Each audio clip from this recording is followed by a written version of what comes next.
Hey everyone, it's Chirpy, your favorite rogue, bringing you another commentary guide video. This time I'll be showing you how to play the Court of Stars dungeon. This is especially tailored to rogues, but I'm sure as any class or role you can get some good value from this video, as I'll be reviewing all mechanics and pulls which are applicable to everyone. If you have any questions regarding my add-ons, macros, weak auras, or rotation, please check out the videos I have pinned on the screen right now and also linked in the description. You can also find all this info on my Discord if you just want the raw info and don't want the information supporting why I use each add-on or macro, etc. I'll be going over my talent build, then itemization, and finally we'll go over the run itself.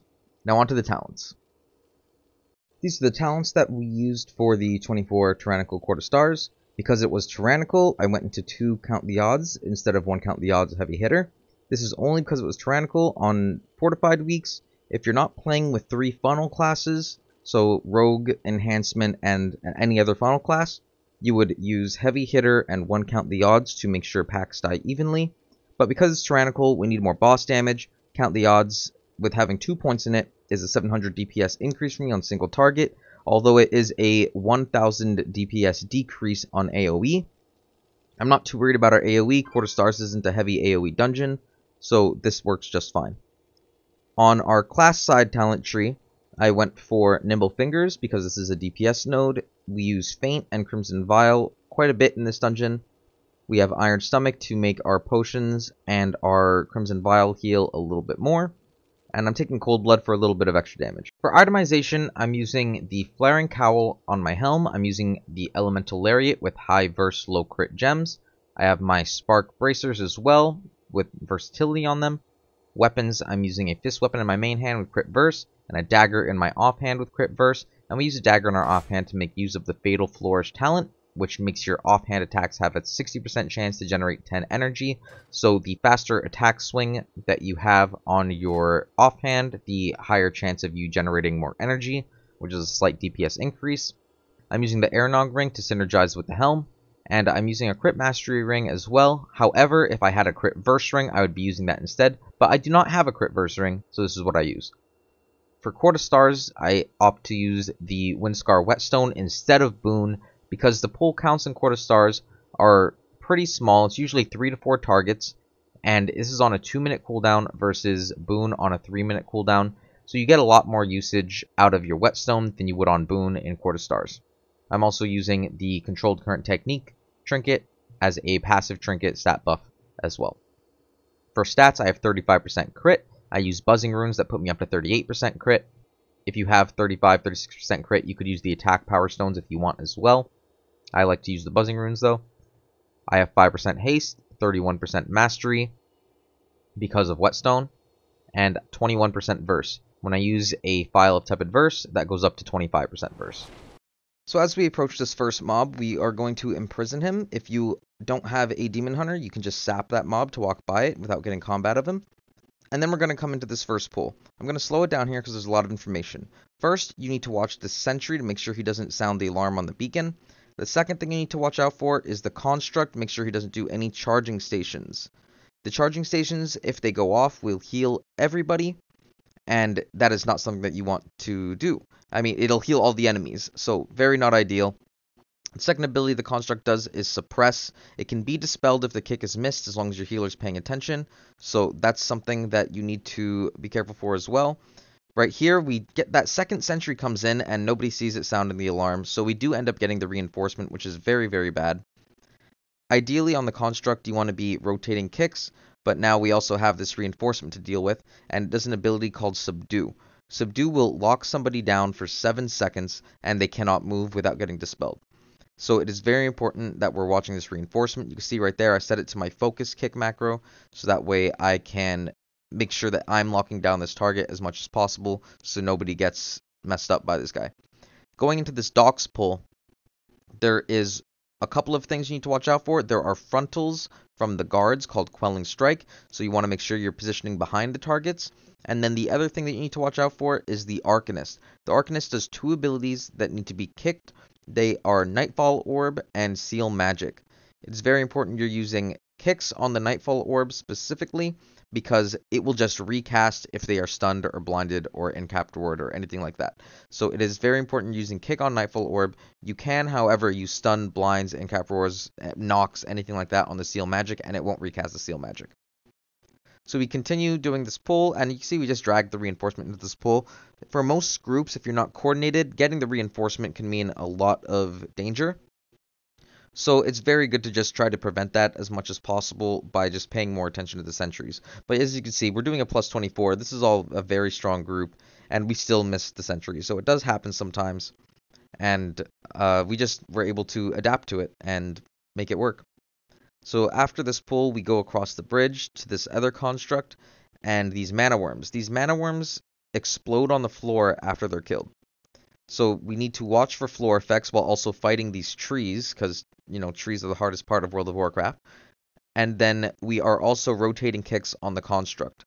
The construct also does a frontal that you can see I got hit by there. It popped my cheat death. So that was just poor positioning on my part. But luckily, you know, cheat death has saved my life. Right here, we're just rotating kicks between charging station and suppress as we continue to kill this pack. You can see on the left side there, we have the sentry in an imprisoned cage, so we don't have to worry about him going over to the beacon and summoning a reinforcement while we're killing this pack. It's very important that you CC the sentry because it has a very large aggro range, so we want to make sure we can kill this pack safely without having to run out here and focus the sentry down. You see this room on the right here? This is a very scary room to pull, especially if you're not ready for it. So we need to make sure we're staying at decent proximity through the middle of this area here, so we're not pulling that room and we're not pulling any of the trash on the left hand side. Right here we come into this pull, we have 2 sentries to make sure they don't hit the beacon. So we're just focusing the sentries down. There's also a mana saber in this pack. The mana saber does a dash out. It's the same mana saber from the first pull. And the dash out, it cleaves and it puts a very nasty dot on people. So you, as a rogue, we can cloak off the dot, which is pretty good, but not all classes are as privileged to have a cloak ability, so it's very important to just make sure you're not stacking on top of all your friends there, because one dash could put the dot on 4 people, and on a fortified week, that can mean death for your party, and even on a high Tyranical week, the damage is nothing to laugh at. So with this construct, we continue to rotate kicks on it, and if you look at our minimap, you can see our druid is venturing away, and our druid during this pack is disabling all the beacons. You don't really need a healer for this pack because the only damage going out is tank damage, as long as you're able to avoid the frontals and the quelling strikes. So our druid is taking care of the beacons while we finish off this pack. It's the most efficient way for us to do this. And as soon as this pack is dead, we are going to move on towards the boss. Hey guys, if you could do that YouTube thing and hit that subscribe button, it would really help me out. Most of my viewers are not subscribed to the channel. It makes a big difference to me. Really appreciate it. Now let's continue with the video.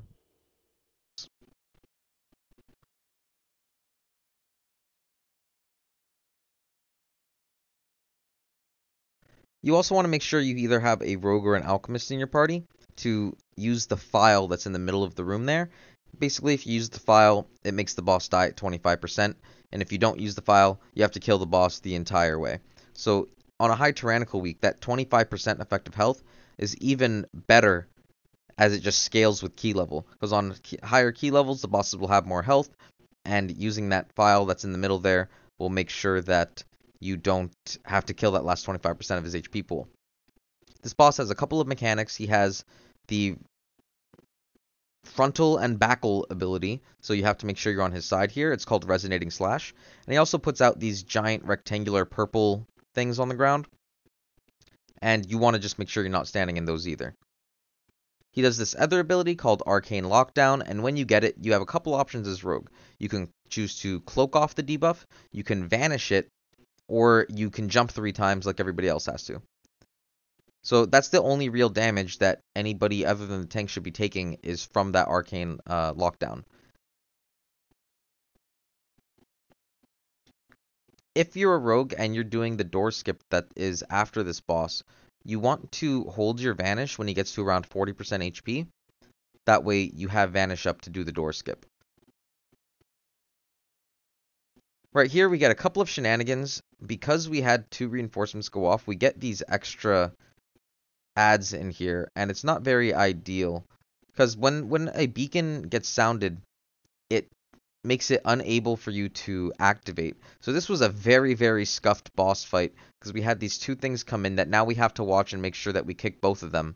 Otherwise, somebody can get locked down with this hinder ability, and the hinder ability will stun you in place.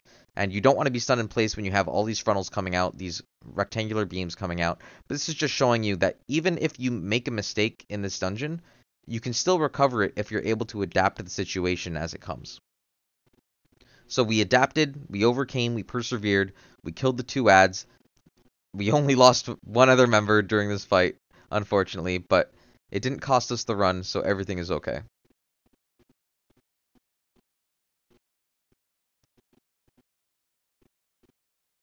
And then we just continue on with the fight. It's going to be a little bit slower because we are down a man, but we only have 10% left to go as of right now because we use the file in the middle. So instead of having to kill them all the way, we only have to get them 25%. As the arcane lockdown comes in here, we just have to jump it off. We make sure we jump out of the beam. If you get the arcane lockdown spell at the same time as he puts one of those beams on you, you should probably just grapple hook out of it first and then continue your jumping.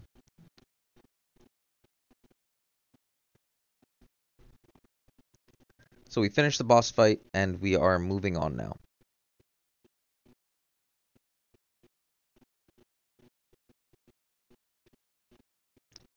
Right here, we're going to go do some more trash. So we are not doing the door skip in this instance. Instead, what we're doing is we're killing the pack on the left and this construct together. So we're going to move up here. I set my focus kick to the construct to make sure we can get the charging stations and make sure we get the suppress kicks. These mana worms do explode again, so you want to make sure you're not standing on the pools that they put down when they die. There is also a guard in this pack that does the quelling strikes, so just double frontals to watch out for.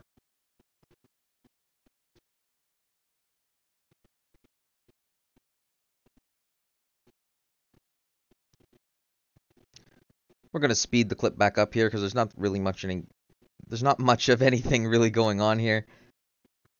And we continue running through here.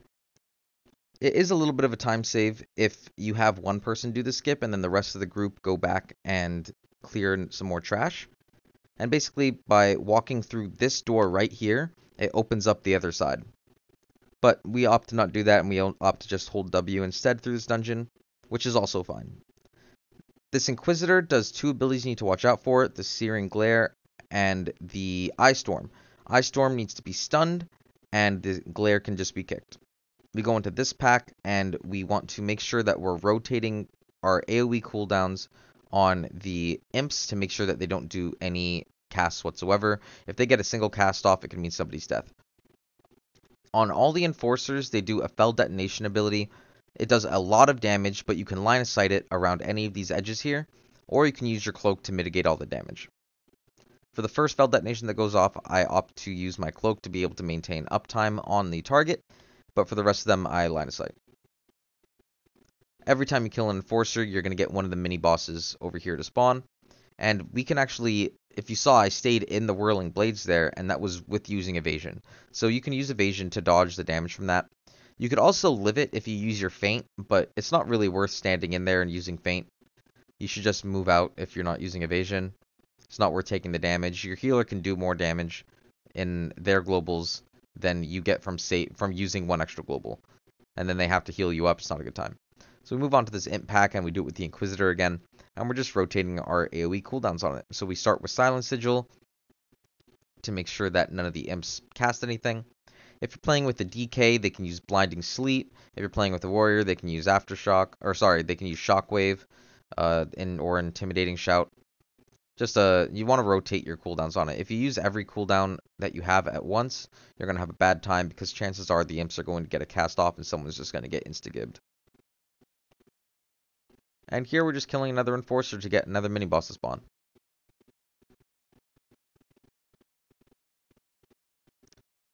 We're using the spiteful to try to keep our alacrity up as well as farm our cooldowns back.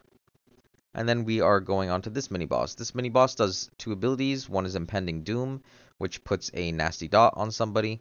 And then the other one is the Disintegrating Beam. It's very important to kick that Disintegrating Beam before the cast goes off because it puts another debuff on whoever it's casted on. And that debuff makes that person do less damage. So it's very important that you get that kick before it starts channeling it. And then after that mini-boss, we go ahead and we continue doing this trash. We're just trying to get some more count here. You want around 94% before you go into the next boss, because the last piece of trash gives around 6% trash count. So we continue going, we get the last mini-boss here.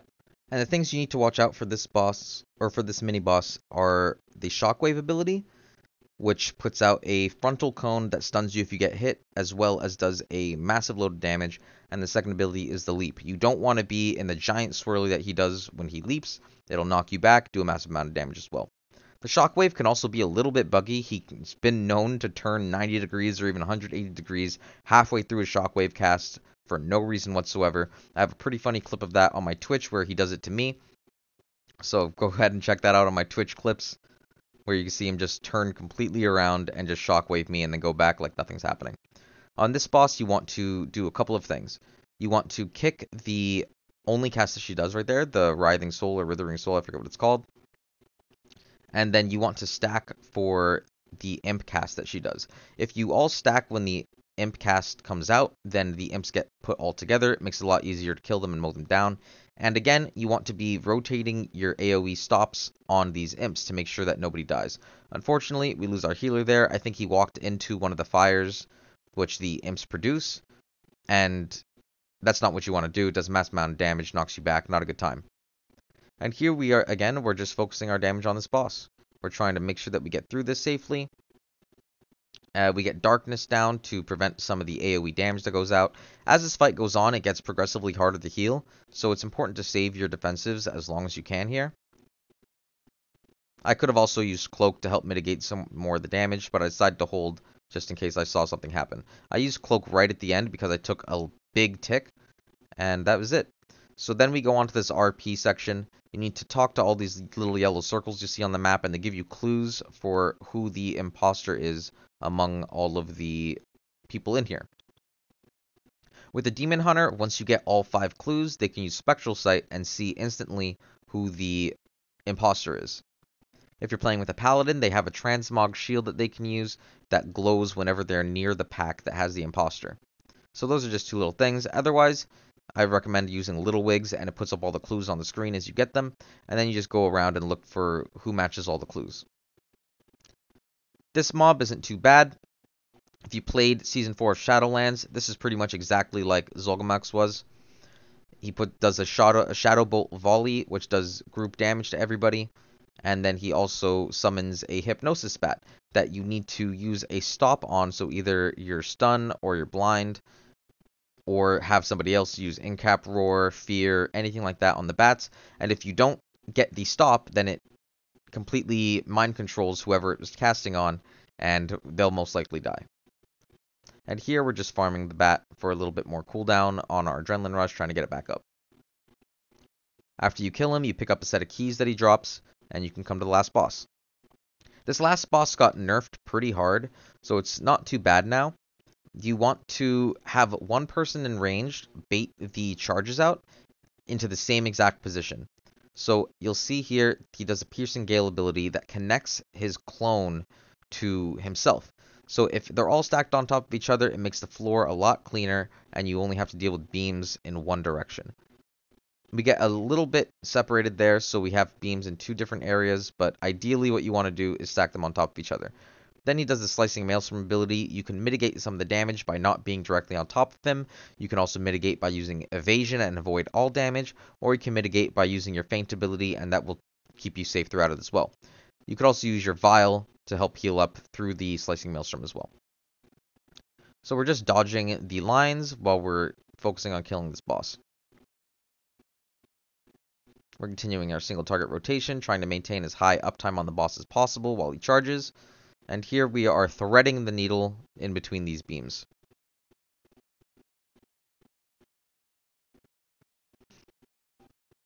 we're not too worried about time. We have 5 minutes left on this boss. We could have got a +2 if we had a really clean run, but unfortunately in the beginning we had the reinforcement spawn, and we had some unfortunate mishaps on that first boss where we had to 4-man it. But, you know, we made it through, and this shows that even without a perfectly clean run, you can still time these keys. And that is it for the Court of Stars. I hope you liked the video. That's it for the video, guys.